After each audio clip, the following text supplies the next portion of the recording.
રાજકોટ જિલ્લાના યાત્રાધામ વીરપુરમાંથી એક દુઃખદ સમાચાર સામે આવ્યા છે। તેલ હોકરા નદીના પ્રચંડ પ્રવાહમાં તણાયેલી કારના ચાલકનો આખરે 26 કલાક બાદ મૃતદેહ મળી આવ્યો છે। મળતી માહિતી અનુસાર નેશનલ હાઈવેથી સ્વામિનારાયણ ગુરુકુળ તરફથી વીરપુર જવાના રસ્તે કાર પાણીના ભારે પ્રવાહમાં તણાઈ ગઈ હતી। તંત્ર દ્વારા ભારે જહેમત બાદ કારને પાણીમાંથી બહાર કાઢવામાં આવી હતી, જ્યારે એસડીઆરએફ, ફાયર વિભાગ અને પોલીસ દ્વારા કાર ચાલકની સતત શોધખોળ હાથ ધરવામાં આવી હતી। આખરે 26 કલાક બાદ થોરાડા ડેમમાંથી કાર ચાલકનો મૃતદેહ મળી આવ્યો છે।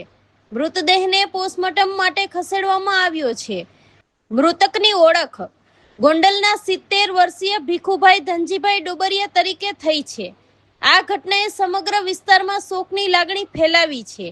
વરસાદી માહોલમાં નદી, કોઝવે અને પાણી ભરેલા રસ્તાઓ પરથી પસાર થતા પહેલા સાવચેતી રાખવી અત્યંત જરૂરી છે।